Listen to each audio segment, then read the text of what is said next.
Hey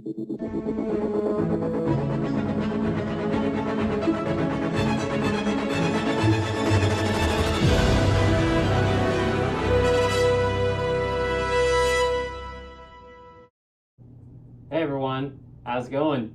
Dr. Ironbat Prime 2.0, aka the Mandalorian. Nah, just kidding. It's me, Noah. Back at again with this new review, this new video of mine, and this is going to be my thoughts and review on the recent Star Wars movie, The Mandalorian and Grogu, because at the point in time of doing this, I literally just got back from seeing it up on the big screen, so better late than never on reviewing it, but I'm finally giving you guys my thoughts and review on it. Now, well, let's get right on to this review of mine. But just to throw my answer out there already, well, in my way of ranking this movie, like how would I rate it? I would pretty much give this movie a solid 8 out of 10. I will admit, this movie was like one of my top 5 most anticipated movies of this year, and I will admit that I still love the show, The Mandalorian, of course. I mean, it's up there being like one of my top 5 favorite shows. And also, I will admit, I wish I could give this movie a 10, but well, there may be some ups and downs, but I really like it. I really enjoy it. It's still entertaining. When it comes to the Mandalorian series itself, the first season, I mean, it has a good story from start to finish, and then you have season 2 where they kicked it up a notch, and it's probably my favorite season out of all 3 seasons. And then, of course, season 3, which, well, I wish I could fully love it. There were a couple things I was a bit 50-50 on, but I learned to like the little things about it. So, Jon Favreau, Dave Filoni, and just all the creators put like a $10 million budget or maybe a $100 million budget into this film. I mean, that's just my best way of saying it, because, I mean, story-wise on what this is about, it's about Din Djarin, aka the Mandalorian himself, along with, well, his fellow companion and his child, Grogu, just, well, traveling around the galaxy. And, of course, they are now part of, well, the New Republic, and, well, this movie is pretty much their own adventure of just them doing a job for the Hutts. So yeah, the Hutts are in this movie, and well, they may not be everyone's favorite characters in the world of Star Wars, and of course they're gangsters, kind of sort of the definition of like mob bosses.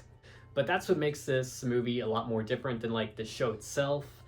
But it does have some good moments here and there. I mean, because again, the story is like Mando doing a job. It's pretty much just a kind of sort of same adventure, but just a bit more expanded upon, but on the big screen way. And because, let's face it, when it comes to like the series Mandalorian itself, I mean, each episode's like nearly an hour long, and they just try to make the pacing go fast. The pacing was a bit slow and fast. Well, kept going on and off here and there, but maybe that's just one of my gripes about the film. But the cast and characters, that's another thing I want to talk about. I mean, we have Pedro Pascal reprising his role as the Mandalorian himself. I gotta say, the man, he is just born to play the character. Like, he is the character, much like how, well, I mean, like how Mark Hamill, he is Luke Skywalker, and, and just James Earl Jones, his voice, it makes him Darth Vader. And the list can go on with Star Wars actors and, well, the characters that they have portrayed in the past. I mean, again, Pedro was just born for that role. I mean, he always looks so amazing in that armor, that suit, and hence why I still want to do like a full cosplay on the character. But yeah, I mean, Pedro does an incredible job playing the character. Then, of course, you have Steve Blum reprising his role as Zeb, who was always a fun character as well. If you've seen Star Wars Rebels, you get the picture of who this character is. And we're also introduced to a new character by name of Ward, played by Sigourney Weaver, aka Ripley from Aliens. And we also get introduced to Rada the Hutt. Now, when it comes to Rada, I mean, I will admit, if you've seen Star Wars The Clone Wars, you get the picture of who he is. but now we see him as like a completely different character. Yeah, I mean, Rod is just a lot more different in this movie than you expect him to be. But he tries to be a lot more different than Jabba because, I mean, let's face it, because, I mean, again, if you know the character, then you should know that he is the son of Jabba the Hutt. And Zeb, again, he had some good moments here and there. He did feel come and go, but still, it was good to see him in live action. And of course, I have to talk about Grogu in this movie. Now, when it comes to Grogu, I mean, sure, in a whole behind the scenes way, he's either a puppet and or an animatronic, but I will admit, Grogu was stealing the show here and there with his cuteness.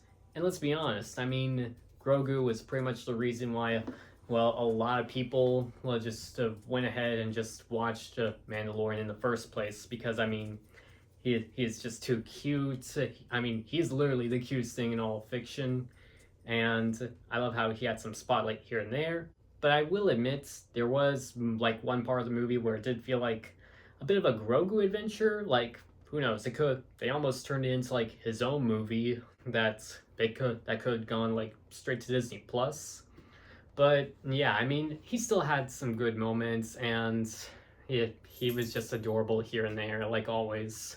But I think I will admit and say, I think my major gripe with this film is like the timing of it all. I mean, the pacing was a bit off here and there, of like going fast, going slow here and there, which might have thrown me off a bit. But again, the rest of the movie still good, still entertaining.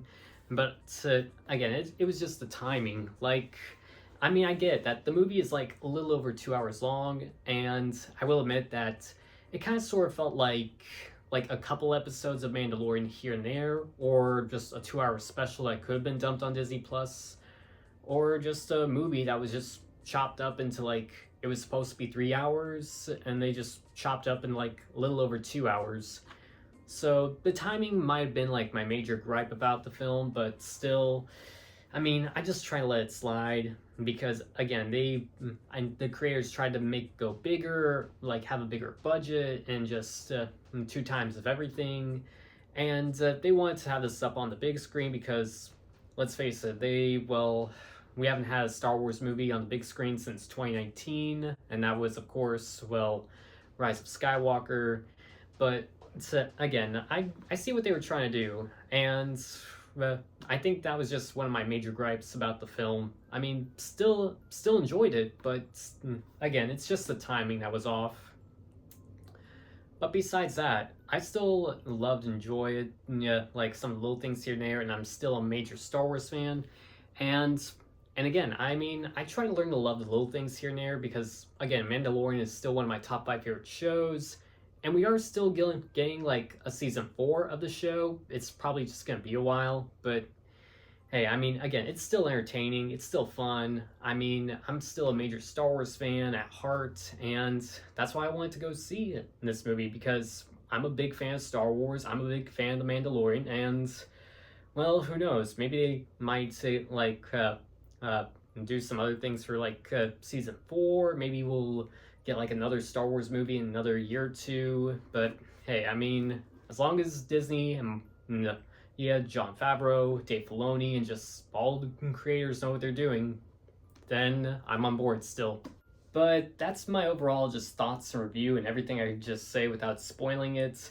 I still think that the movie is still just fun, good, enjoyable. I mean, if you're in any way of a fan of The Mandalorian, definitely worth seeing up on the big screen, because again, sure, the timing may be off here and there, and it does feel like a TV movie and all that, but still, I mean, I think it's still fun and amazing that they were able to just have, well, my favorite character, well, right next to Darth Vader, my second favorite character in all of Star Wars, just finally have some spotlight up on the big screen. So yeah, I mean, it was still fun, it was still amazing. I mean, costumes are good, set designs, the music, the score, CGI effects, visuals.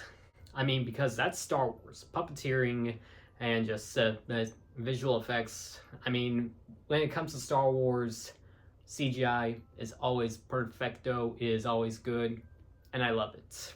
I mean, that's why I'm a major Star Wars fan, of course. Well, it's one of the reasons, of course. But besides that, thank you guys so much for watching this review of mine.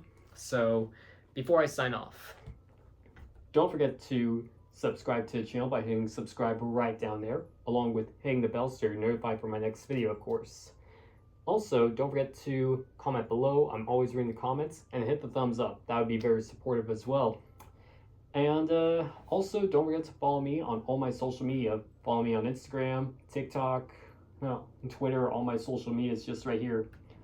But until my next video, this is the Mandalorian, out and about. And don't forget, this is the way.